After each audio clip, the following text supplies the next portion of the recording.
Salut à tous! En attendant l'actu des nouvelles séries et autres vidéos sur des projets 80s, j'avais envie de me détendre un peu en vous proposant un bon vieux top sur les séries. Et tant qu'à y être, autant parler d'un élément fondamental qui va énormément peser dans le fait qu'une série soit bonne ou mauvaise, le méchant. D'ailleurs c'est aussi valable pour les films. Mais ici on va se limiter aux séries. Bon après vous me direz pourquoi un top 9 et pas un top 10. Tout simplement parce que j'ai noté les plus évidents pour moi et puis je tombais sur 9. Donc ce sera un top 9. Alors bien sûr ce top est tout sauf objectif, vu qu'il dépend avant tout de mes goûts à moi par rapport à ce que j'ai vu. Et que ça m'étonnerait que quelqu'un ait exactement les mêmes goûts. On va quand même parler de certains méchants majeurs et populaires car ils sont incontournables. Je pense que la miniature a été assez explicite pour ça. Mais j'espère aussi vous faire découvrir ou redécouvrir des séries à travers d'autres personnages. Pour commencer déjà, les critères que j'apprécie moi pour un bon méchant, ce sont autant sa cruauté qui va nous marquer, que sa complexité ou son aspect physique, que le paradoxe qu'il peut créer chez le téléspectateur, par exemple avec une certaine empathie. Donc autant dire qu'avec tous ces paramètres, il y a du choix dans les séries. Tiens, vous savez quoi, si vous voulez, on va même faire un petit jeu là. Vous faites pause là maintenant sur la vidéo, avant de savoir les méchants que je vais citer, et vous notez en commentaire votre propre liste de 5 à 10 méchants, et comme ça après on comparera. D'ailleurs, pour corser le tout, un seul méchant par série. Allez-y, mettez pause. C'est bon, c'est fait? Car en ce qui me concerne, ça commence maintenant. Numéro 9, la Casa de Papel. Pour cette première série, je choisis le personnage de Berlin. Ce qui est génial avec lui, c'est qu'il est d'entrée de jeu présenté comme un psychopathe leader de la bande. Pourtant, on en arrive presque à l'apprécier à la fin de la saison 2. Prenant un certain plaisir dans la torture morale de ses otages, avec un certain sens de la mise en scène, faut le dire, le charismatique Berlin n'en reste pas moins un meneur, qui sait faire preuve de discernement avec des prises de décision efficaces et du sang-froid. Condamné par la maladie, on découvre au fil des épisodes un homme finalement assez vulnérable et attachant, qui n'a rien à perdre dans ce braquage, ce qui en fait le plus dangereux de la bande. Ainsi, passé l'appréhension, vient l'empathie. Berlin est le méchant qui par son sacrifice nous laissera un souvenir doux et amer. Un sentiment complexe pour un personnage qui l'est tout autant. Maintenant, il se pourrait qu'on continue à le voir dans la suite de la série. Est-ce que ce sera sous forme de flashback? En tout cas, il est fort possible qu'on en sache un peu plus sur le personnage. Numéro 8, Dexter. On continue avec ce qui devient presque maintenant du old school, j'ai envie de dire, la série Dexter. Et faut dire qu'elle recèle un bon nombre de vilains. Et si Dexter lui-même pourrait être dans cette catégorie, je choisis plutôt de me tourner du côté de ses antagonistes. Dexter poursuit un nouveau tueur en série à chaque saison, mais s'il y en a un qui se détache complètement du reste, et qui fera basculer la série dans quelque chose de plus sombre, c'est bien Arthur Mitchell, le tueur de la Trinité. Ce bon père de famille en apparence, fervent chrétien qui vient en aide aux plus démunis, possède la couverture parfaite pour ses méfaits. En plus de son goût prononcé pour le meurtre, il ritualise ses crimes par cycle et les légitime à ses yeux dans ce qui s'apparenterait à une mission sacrée. C'est un tueur consciencieux et il espace tellement bien ses meurtres dans le temps que personne, hormis le perspicace agent Landry, ne peut imaginer que les morts sont liés et que l'on a affaire à un tueur en série. Homme âgé mais d'une certaine prestance et d'une puissante stature, il a la complexité qui en fait un excellent adversaire, difficile à anticiper, et qui prendra Dexter à contre-pied à de nombreuses reprises, lorsqu'il tente de se suicider par exemple. On découvre aussi qu'Arthur Mitchell est d'une grande cruauté envers sa propre famille. En plus, il représente à mes yeux l'apogée de la série, le méchant idéal pour rivaliser avec Dexter, et lui poser de gros problèmes, même des très gros pour ceux qui ont vu comment ça se finissait avec lui. Et donc il finira par atteindre notre anti-héros en plein cœur, là où personne n'avait réussi à toucher Dexter, ni après d'ailleurs. Ce qui en fait le plus terrible méchant de la série, et un grand méchant de manière plus générale.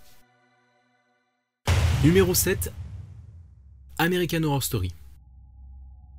Le plus inquiétant et le plus flippant des méchants de série, vous le trouverez dans American Horror Story saison 4 et dans la personne de Twisty le clown. Interprété par John Carroll Lynch, dont j'avais déjà parlé avec Channel Zero, et qui ne signe pas là ses meilleures répliques, mais plutôt son meilleur regard de psychopathe. Ce personnage silencieux et défiguré deviendra l'une des mascottes de la série et aussi accessoirement de vos cauchemars. Les saisons suivantes n'hésiteront pas à reprendre l'aura maléfique de ce tueur en série sanguinaire. Sa force, comme tout méchant de film d'horreur, c'est son design, avec son costume grimé en clown vintage, avec son masque sordide plaqué sur sa bouche pour dissimuler sa gueule cassée, et son maquillage, un look qui marque les esprits. Mais en plus de tout ça, ce qui en fait un personnage emblématique et flippant, c'est sa première apparition dans la série fin 2014, qui coïncide avec la période à laquelle on a pu voir dans le monde une étrange recrudescence de clowns tueurs qui sévissaient dans les rues la nuit pour terroriser les passants, parfois même allant jusqu'à les agresser, et dont bon nombre de vidéos tournent sur le net, fake ou pas fake. La légende voudrait que le personnage de la série ait contribué à entretenir cette mode. Il pourrait ainsi facilement concurrencer Pennywise, le clown démoniaque le plus célèbre. Numéro 6, Banshee. Une série pas forcément super connue, mais pourtant je peux vous dire qu'elle a parfaitement sa place ici, car sa grande qualité réside justement dans l'élaboration de ses méchants. Banshee en est même un vivier et à chaque saison on en a des nouveaux, avec en face un héros certes un peu creux aux expressions monolithiques, mais on lui opposera malgré tout pendant toute la série un antagoniste récurrent de choix dans la personne de Kyle Proctor. Et là franchement c'est du lourd en matière de méchants. Maire de la ville de Banshee, riche homme d'affaires, élégant et poli mais parfois violent, tueur sans état d'âme envers quiconque se mettrait en travers de son business, il s'avère aussi bien plus compliqué à comprendre de par son mysticisme et ses relations conflictuelles avec son passé et sa famille amish. Allant jusqu'à entretenir des relations plus qu'ambiguës avec sa propre nièce, cet homme a avant tout un immense instinct de survie. Toujours au bord de la rupture, il traversera pourtant les saisons à l'aide de son inquiétant et indestructible homme à tout faire, Burton. Sa qualité d'écriture et d'interprétation par Ulrich Thompson en font tout simplement l'attrait principal de la série, comme ça c'est clair. D'ailleurs pour ceux qui ne connaissent pas cette série et qui comme moi aiment la place importante que peut prendre un méchant, il faut vraiment la voir celle-là. Numéro 5, Vikings. Sans doute le plus jeune méchant de ce top des séries, pour moi Ivar a fait une arrivée fracassante et très réussie dans la série Vikings. C'est à mon sens le grand méchant qui manquait un peu, dans un univers où chacun a sa part de bien et de mal. Alex Hogg Anderson nous propose ici une interprétation tout en nuances, dans ses expressions faciales comme dans sa voix, parfois d'une extrême douceur, parfois mêlée d'hystérie. Il passe ainsi d'un personnage presque féminin par moments, à un horrible prédateur assoiffé de sang. Ivar the Boneless, ou le désossé, est sans concession. Il a dû lutter pour sa survie dès sa plus tendre enfance, étant estropié, ce qu'il compensera par un naturel très agressif. Et il arrivera malgré son handicap à se hisser à la tête d'une armée de vikings, de par ses talents de fin stratège reconnus par tous. Cette force de la nature n'en reste pas moins individuellement un grand guerrier, qui a pourtant tout approuvé dans un monde qui tue les handicapés à la naissance. Fasciné et respectueux des grands guerriers comme Aemond, il trouve sa propre façon de se battre, harnaché à son char, ou rampant tel un crocodile vers sa proie, toujours d'une extrême habileté au lancer, allant jusqu'à tuer l'un de ses frères sous l'effet de la colère, et à diriger Kattegat, tel un dieu vivant comme lui souffle à l'oreille son épouse. C'est aussi un personnage auquel on peut facilement s'attacher. Ses motivations sont cohérentes, sa soif de revanche sur la vie, sur celle qui a tué sa mère. Bref, pour ceux qui ont vu la fin de la saison 5, on attend avec impatience la suite de ses aventures. Un personnage de qualité pour une série de qualité. Numéro 4, Stranger Things. Bon, attention car là on est sur la série majeure de ma chaîne, dont je suis près l'actualité. Et si ici on pourrait clairement s'orienter vers des méchants primaires de la série, comme le Démogorgon, la créature de la saison 1, au design simple et efficace, ou bien le terrible Mind Flyer qui pèse sur la saison 2, je me tournerais plutôt du côté des antagonistes humains pour choisir ce bon vieux Dr Brenner. Et ouais. Alors le fait qu'il dirige un laboratoire secret, qui fait des expériences douteuses sur des sujets enfants, qu'il a probablement enlevé pour une bonne partie d'entre eux, fait déjà de lui la pire des crapules. Mais ce qui paraît pire que tout avec ce docteur, c'est son évidente absence d'empathie. Martin Brenner ne semble pas avoir de cœur, sans parler de l'éthique. On le voit parfois avec Eleven dans son attitude réconfortante, alors qu'elle vient de tuer quand même 2 de ses hommes, Osef. Mais on se rend bien vite compte que la seule chose qui l'intéresse chez elle, c'est son incroyable capacité. En plus, c'est sordide de laisser tous ses enfants l'appeler papa, alors que lui les nomme par des numéros comme des prisonniers, qui sont d'ailleurs de son extrême ambition. En fait, c'est un incroyable calculateur, un ennemi redoutable car très intelligent, qui ne vit que pour son projet. Et accompagné de ses hommes et femmes de main, il éliminera sans remords quiconque se trouvera sur sa route sans trop se salir les mains bien sûr, comme par exemple le pauvre Benny. Il ira même jusqu'à arracher l'enfant de Terry à la naissance, faisant croire à cette dernière qu'il est mort, et à détruire lui-même l'esprit de sa mère par électrochoc. Et franchement, quand on découvre après ce qui reste dans l'esprit de cette pauvre femme, on se dit que la mort paraît salutaire à côté de ça. Avec des moyens d'espionnage et militaires mis à sa disposition, le Dr Brenner semble avoir carte blanche pour faire ce que bon lui semble en toute impunité. Il est tout puissant dans son monde. Il reste malgré tout encore très énigmatique dans la série, et même s'il semble mourir en fin de la première saison, son aura néfaste pèse sur l'héroïne au cours de la saison 2, et des rumeurs planent quant au fait qu'il aurait survécu. Bien sûr, le livre fraîchement sorti, Suspicious Minds, nous en apprend un peu plus sur ce personnage, mais ça, on y reviendra une prochaine fois. Numéro 3, The Walking Dead.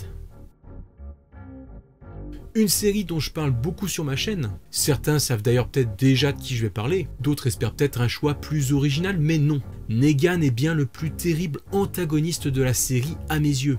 Entre ses manières, son petit sourire narquois quand il a l'avantage, ou sa posture semi-nonchalante, il est le grand méchant de la série, avec tous ses gimmicks qui en font sa richesse, sa façon de siffloter, sa célèbre batte Lucille, le perfecto, et sa façon de se pencher en arrière. En plus, campé par un Jeffrey Dean Morgan au top de sa forme, pour reprendre le rôle des comics, c'est tous ces éléments qui en font un grand méchant, qui soit visuellement simple à identifier avec son style emblématique, qu'il l'évoquera au premier coup d'œil. Il a l'air de soigner ses entrées, et surtout sa première à la fin de la saison 6. C'est sans doute par rapport à cette tension dès l'arrivée de ce méchant qu'on aura toujours une certaine appréhension à chaque fois qu'on le verra, sachant qu'avec lui tout peut arriver. Il a presque le pouvoir d'un scénariste, il peut tuer n'importe quel personnage, à tout moment aussi important soit-il. Enfin, ce qui est d'autant plus intéressant avec lui, c'est qu'il évolue encore là dans la saison 9, avec une sorte de rédemption qui le pousse peu à peu du côté des protagonistes.